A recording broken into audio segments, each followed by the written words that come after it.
बिस्मिल्लाहिर्रहमानिर्रहीम। अस्सलाम वालेकुम स्टूडेंट्स, कैसे हैं आप सब? ठीक हैं, उम्मीद करता हूँ ठीक होंगे। तो फर्स्ट ईयर आज हमने अपने चैप्टर 4 के क्या करना है, एक्सरसाइज के शॉर्ट क्वेश्चन। ठीक है, कल आपको मैंने न्यूमेरिकल जो चैप्टर को कंप्लीट करवाया था प्रीवियस में। ठीक है, तो आज हमारा चैप्टर 4 कंप्लीट हो जाएगा। कल से इंशाल्लाह चैप्टर 5 स्टार्ट करेंगे हम। ठीक है बच्चों, चलिए स्टार्ट करते हैं। सबसे पहले ना बेटे, अगर आपको कोई प्रीवियस टॉपिक समझना हो, जैसे चैप्टर 4 का, 3 का, 2 का या 1 का, तो आप मुझे वो कमेंट सेक्शन में बता सकते हैं। और उसकी मेरी प्लेलिस्ट भी मौजूद है 11th class physics topic wise YouTube channel पे, आप वहाँ से उसको स्टडी कर सकते हैं। ठीक है बच्चों, और इसी तरह मेरी एक अगर आपने कोई और टॉपिक समझना है जो इनमें अपलोड नहीं है, वो आप मुझे कमेंट सेक्शन में बता सकते हैं, उसकी वीडियो भी आपको मिल जाएगी। ठीक है, हाँ जी, अगर अभी तक आपने मेरे चैनल को सब्सक्राइब नहीं किया तो जल्दी से सब्सक्राइब कर दें। ठीक है, और बेल आइकन को भी प्रेस कर दें ताकि आने वाले लेटेस्ट लेक्चर्स आप तक टाइमली पहुंच सके और आप उनको प्रिपेयर कर सकें। ओके बच्चों, चलें टॉपिक को स्टार्ट करते हैं बेटे। एक्सरसाइज के शॉर्ट क्वेश्चन है। तो क्वेश्चन नंबर 1 है हमारे पास जी, a person hold a bag of grocery while standing. कि एक शख्स है, उसने ग्रोसरी का बैग पकड़ा और वो खड़ा हुआ।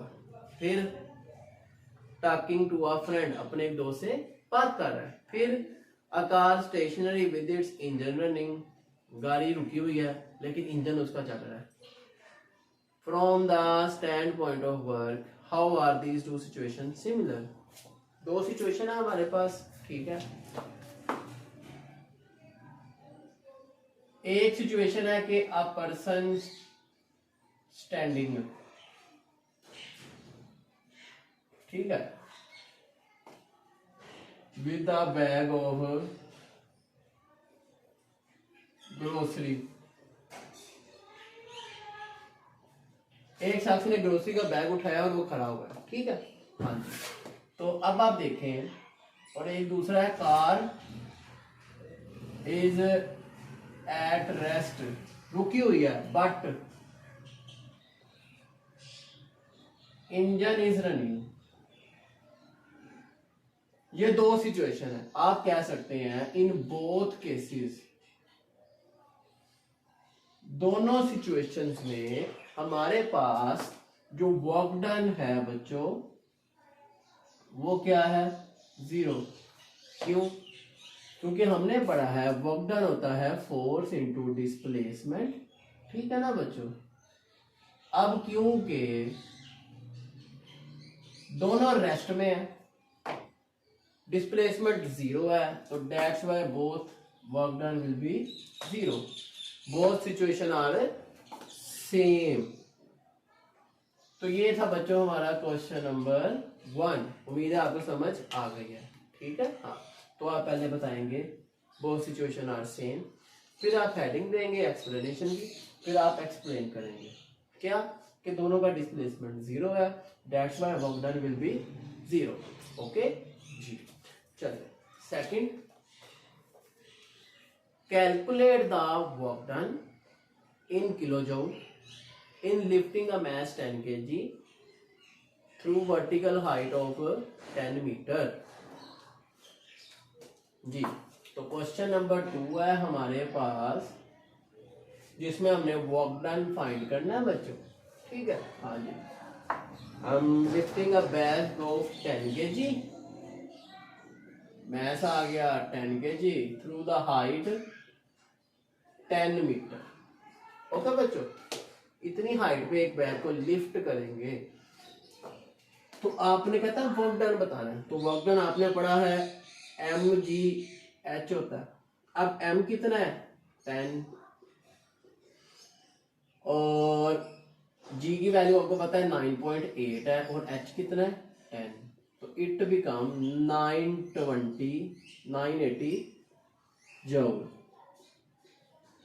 ये हमारा वर्क डन आ गया। लेकिन उसने कहा वर्क डन निकालना है किलो जूल में। किलो जूल में करने के लिए आप इसको लिखेंगे 0.98 10 की पावर 3, जो क्या बन जाएगा, kilo joule.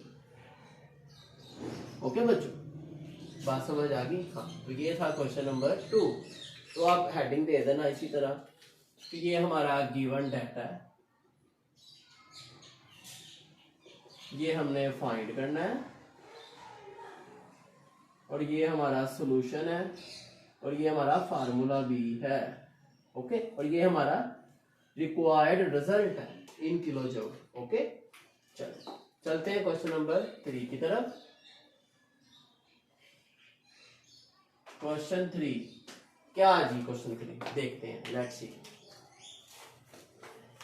A force F act through distance L, a force then increased to 3F and then act through a further distance of 2L. They draw the work diagram to scale. चलो इसकी diagram बनानी है, चलो देखते हैं। Diagram बहुत simple है। आप एक तरफ फोर्स ले लें, एक तरफ ले लें लेंथ, ये 0 है, 1F 2F 3F और इधर लेंथ 2L 3F। ठीक है, हाँ जी। तो अब देखिएगा, पहले कहता है कि फोर्स F है तो डिस्प्लेसमेंट भी L है। ठीक है, मतलब ये पॉइंट,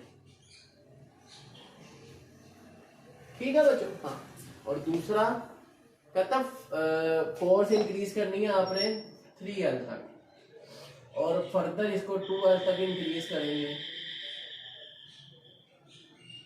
तो इस तरह ये डायग्राम है। तो कहता है टोटल वर्क डन, एक ये वर्क डन है हमारे पास, एक ये वर्क डन है, 2 वर्क डन हम निकालेंगे। तो इसको कहते हैं work done 1, this will be our work done 2। तो वर्क डन पहला आपका आएगा F इंटू एल FL। इसका क्या आएगा? F कितना है? 3F और डिस्प्लेसमेंट आप देखें 2L तक गया है, तो 3 2 6F। तो बच्चों टोटल वर्क डन क्या हुआ? दोनों को प्लस कर दें, 6 और 1 कितना हो जाएगा? 7। ओके बच्चों, उम्मीद है समझ आ गई होगी। चलते हैं क्वेश्चन नंबर 4। इसी तरह क्वेश्चन नंबर 4 है हमारे पास। ये क्या कह रहा है हमें, चलें देखते हैं। क्वेश्चन नंबर 4 है हमारे पास, कहता है in which case more work done, work done किस केस में ज्यादा है? व्हेन 50 kg बैग है, बुक्स लिफ्ट थ्रू 50 सेंटीमीटर। ठीक है, ये एक केस है। पहले इसको देखते हैं। हमारे पास ना इसमें 2 केस है। पहला मैथ है जी 50 kg बैग, ठीक है, कितने सेंटीमीटर उसको उसने लिफ्ट किया? 50 सेंटीमीटर। मतलब इसको मीटर में करेंगे 0.5 मीटर। ठीक हो गया, ये पहला केस है। फिर लिफ्ट किया, मतलब ये हाइट है, वर्टिकल है। अच्छा, वर्क डन निकालना है, हमें पता है W is equal to mgh। m कितना है? 50, g कितना होता है? 9.8, h कितना है? 0.5। ठीक है बच्चों, तो जब इसको मल्टीप्लाई करेंगे तो एक आंसर आएगा हमारा जूल में। ठीक है, हाँ। इस तरह दूसरा केस है। केस 2 है हमारे पास के 50 kg क्रेट, 50 kg भैंस है। केस 2 मैथ है 50 kg। अच्छा, फिर push through 2 meter with the force of 50 newton. कितनी फोर्स लगी है जी? 50 न्यूटन की फोर्स है। डिस्प्लेसमेंट है जी 2 मीटर। वर्क डन निकालना है, चले निकाल लेते हैं। हमें पता है W is equal to FD, 50 into 200 joule आ गया ये वर्क। और ये वाला वर्क कितना है, इसको हमें कैलकुलेट करना पड़ेगा। लेट्स से अगर इसको मल्टीप्लाई करें ना 50 को 5 से, तो ये इसका 10 इससे कैंसिल, 25 आएगा जी। तो 25 को जब हमने 9.8 से मल्टीप्लाई करना है, अच्छा, तो 8 5 द 40, 8 2 द 16, ये 200 बना, 9 5 द 45, 4 8 2 9 2 द 18 और 2, तो ये बना 245। पॉइंट कैंसिल, तो 245। तो बच्चों कौन सा ज्यादा होगा? This one. ये वाला वर्क डन हमारा ज्यादा है, ये वाला कम है। ओके बच्चों, उम्मीद है समझ आ गई होगी। चलते हैं क्वेश्चन नंबर 5 की तरफ। चले जी, तो क्वेश्चन नंबर 5 क्या कह रहे हैं, इनकी भी सुन लेते हैं। ठीक है, चलो। तो क्वेश्चन नंबर 5 है, an object has 1 joule of potential energy, 1 joule potential energy find करनी है। कहता what you mean, an object has 1 joule of potential energy। ठीक, सबसे पहले तो आपको जॉउल पता होना किसके इक्वल होता है। ठीक है, इसका आंसर लिख लेते हैं हम जानते हैं एज वी नो डैट कि 1 joule is equal to 1 newton 1 metre. ठीक, हाँ, तो सुनिएगा, एक्सप्लेनेशन इसकी क्या बनेगी, इसको आप एक्सप्लेन कैसे करेंगे। आप कहेंगे सिंपल एक्सप्लेनेशन है, वो इस तरह से है कि when an object is lifted through 1 meter, 1 meter उसको उठाया, लिफ्ट किया by applying a force of 1 Newton, then the potential energy will be 1 joule. Then the potential energy will be 1 joule. मेरी एक बात याद रखिएगा बच्चों, पोटेंशियल एनर्जी में आती है पोजीशन, और पोजीशन आती है हाइट से। तो that's why I use the word lifted. अगर कनेक्टिंग होता तो मैं कहता डिस्प्लेसेस। ओके, याद रखिएगा इस बात को। पोटेंशियल एनर्जी में हमारे पास आती है पोजीशन, और पोजीशन आती है हाइट की वजह से, तो इसलिए मैंने उसको ये यूज किया 1 मीटर हाइट में। अगर ये कनेक्टिंग होता तो डिस्प्लेसेस होता। ठीक है, हाँ, in the direction of force. चलिए अब बात करते हैं क्वेश्चन नंबर 6 की। ये भाई साहब क्या कह रहे हैं, let's see. Question number 6, a ball of mass m is held at height h above a table. Table is at height h2 above the floor. ठीक है,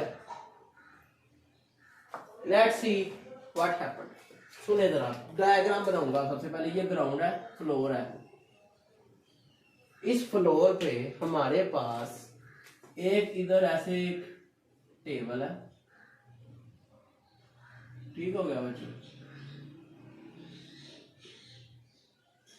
ये एक टेबल है। ठीक है, अब इस टेबल की जो हाइट है ना, वो आप समझ लें ये हाइट h2 है, और एक बॉल है हमारे पास, बॉल ये हमारे पास यहाँ पे एक बॉल है। इस बॉल की जो हाइट है ना बच्चों, वो h1 है टेबल से। ठीक है, बॉल की टेबल से हाइट h1 और टेबल की फ्लोर से हाइट h2। एक शख्स कहता है कि इसकी जो एनर्जी है वो है mgh1। एक ने कहा है कि नहीं जी, mgh2 minus h1 total height वैसे। ठीक है ना, हाँ, तो टोटल हाइट ये है ना फ्लोर से उधर, बात समझे? हाँ, याद रखिए। तो अब बेटे आप बताएंगे कि दोनों सिचुएशन ठीक है, बोथ सिचुएशन। पहले आप डायग्राम बना के ऐसे बताएंगे बोथ केसेस आर करेक्ट, फिर आप हेडिंग देंगे एक्सप्लेनेशन की। केस की एक्सप्लेनेशन क्या है जी? तो आप सिंपली बताएंगे both cases are correct with respect to their circumstances in the case 1। ठीक है, potential energy with respect to table है, तो that's our answer is correct. First case में हमारे पास इसमें mgh1 है टेबल के साथ से, तो टेबल के हिसाब से mgh1 पोटेंशियल एनर्जी ठीक है। दूसरे शख्स ने बात की है फ्लोर के हिसाब से, तो उसके हिसाब से भी वो ठीक है, क्योंकि फ्लोर में तो हाइट डिफरेंट है ना, तो इसलिए आप कहेंगे both are correct according to their circumstances, both have different heights, different situations, ठीक है हाँ, different scenario। चलो उम्मीद है समझ आ गई। चलते हैं क्वेश्चन नंबर 7 की तरफ। ओके तो बेटे क्वेश्चन नंबर 7 है हमारे पास, कहता है when a rocket reenter the atmosphere it noses cone become very hot, ठीक है ना। Where does this heat come from, कि जब एक रॉकेट एक एटमॉस्फेयर में एंटर होता है तो उसकी नोज हॉट हो जाती है, बहुत गर्म हो जाती है। तो आप बेटे आप मेरी बात ध्यान से सुने कि आपको पता है कि ये हमारी एक अर्थ है, ठीक है ना, तो ये इसका एटमॉस्फेयर है, इसके इर्द गिर्द layer of gases surrounded the earth is called the atmosphere, ठीक है ना। तो जब एक रॉकेट हमारा एक ये रॉकेट है, जब इस फील्ड में वो एंटर होगा, ठीक है ना, एक रॉकेट एंटर हो रहा है एटमॉस्फेयर में, तो क्योंकि यहाँ पे गैसेस है, लेयर ऑफ गैसेस है ना, आप सबको पता है बाय स्पेस अंदर गैसेस एटमॉस्फेयर है हमारा, मींस के एटमॉस्फेयर है।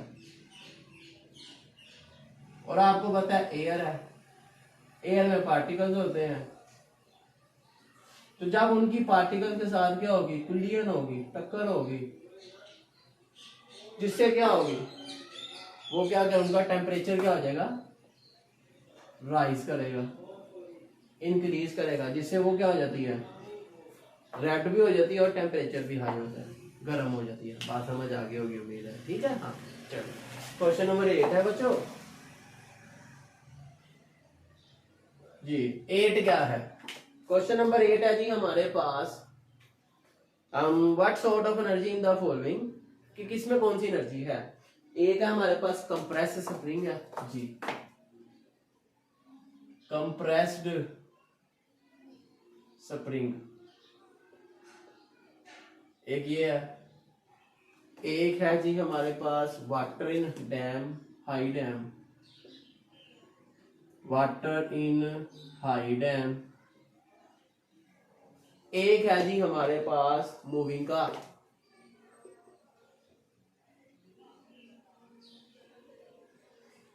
चलो देखते हैं। तो सबसे पहले कंप्रेस स्प्रिंग है, आपने 10th क्लास में सिंपल हार्मोनिक मोशन में पढ़ा था। कंप्रेस स्प्रिंग में कौन सी एनर्जी होती है, क्योंकि वो रेस्ट में है, उसके अंदर हमारी पोटेंशियल एनर्जी है।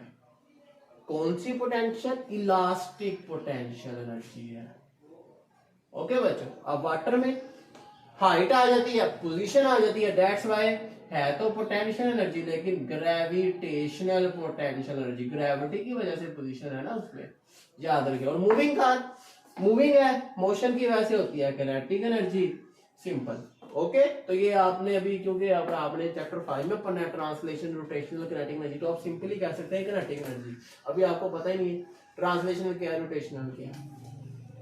चलिए क्वेश्चन नंबर 9 जो हमारे पास गिवन है, कहता है a girl drop a cup from certain height, कि एक लड़की ने एक हाइट से कप को क्या किया, यानी कि समझ लो ये ग्राउंड, ठीक है, ये एक हाइट है, यहां पर एक कप था जिसको ड्रॉप कर दिया उस लड़की ने, ठीक है ना, आप कह सकते हो एक कप पे सर्टेन हाइट पे एक लड़की ने ड्रॉप कर दिया। अब होगा क्या बच्चों, कप जब गिरेगा तो कौन कौन सी एनर्जी चेंजेस आएंगी, ये हमने बताना है, ठीक है ना हाँ। कि विच ब्रेक इनटू पीसेस, ठीक है, which energy changes are involve. सबसे पहले हाइट है, हाइट पे कौन सी एनर्जी होती है जी, पोटेंशियल एनर्जी, वेरी गुड। फिर जैसे जैसे नीचे आएगा मोशन आएगी, मोशन में कौन सी एनर्जी आती है, किनेटिक एनर्जी, वेरी गुड। फिर जैसे जमीन से टकराएगा एक आवाज आएगी, मतलब साउंड एनर्जी, ठीक है। उसके बाद कुछ हीट एनर्जी भी प्रोड्यूस होगी, ठीक है ना बच्चों। तो ये सारे एनर्जी चेंजेस आएंगे, ठीक है। हाँ तो आपने एक्सप्लेन करना है आराम आराम से, कोई मसला नहीं, ठीक है। हाँ डायग्राम बना के बताएं अच्छे से। लास्ट क्वेश्चन है क्वेश्चन नंबर 10 जी। अब वो है यूज द कैटापल्ट। कैटापल्ट कहते हैं बच्चों फायर क्रैकर को कह सकते हैं आप, ठीक है ना। हाँ आतिशबाजी जो करते हैं ना। Throw a stone which accidentally, हाँ जी कैटापल्ट जैसे वो फायर क्रैकर होता है ना, उसके अंदर वो आतिशबाजी को ऊपर फेंका जाता है, ठीक है ना, एक जोर के साथ। अब इसे गुलेल बोलते हैं, जिसमें हम पत्थर लगा के उसको मारते हैं, ठीक है। तो इसमें कहते हैं कैटापल्ट में उसने एक पत्थर रखा, उसने उसको जोर से फेंका, क्या होगा, स्मैश अ ग्रीन हाउस विंडो, भी उस विंडो को जाके वो टकराया, और क्या होगा, पॉसिबल एनर्जी केसेस बताएं, ठीक है। सबसे पहले जो कैटापल्ट में स्टोन रखा, ये स्टोन है, इसको रखा किसमें, कैटापल्ट में।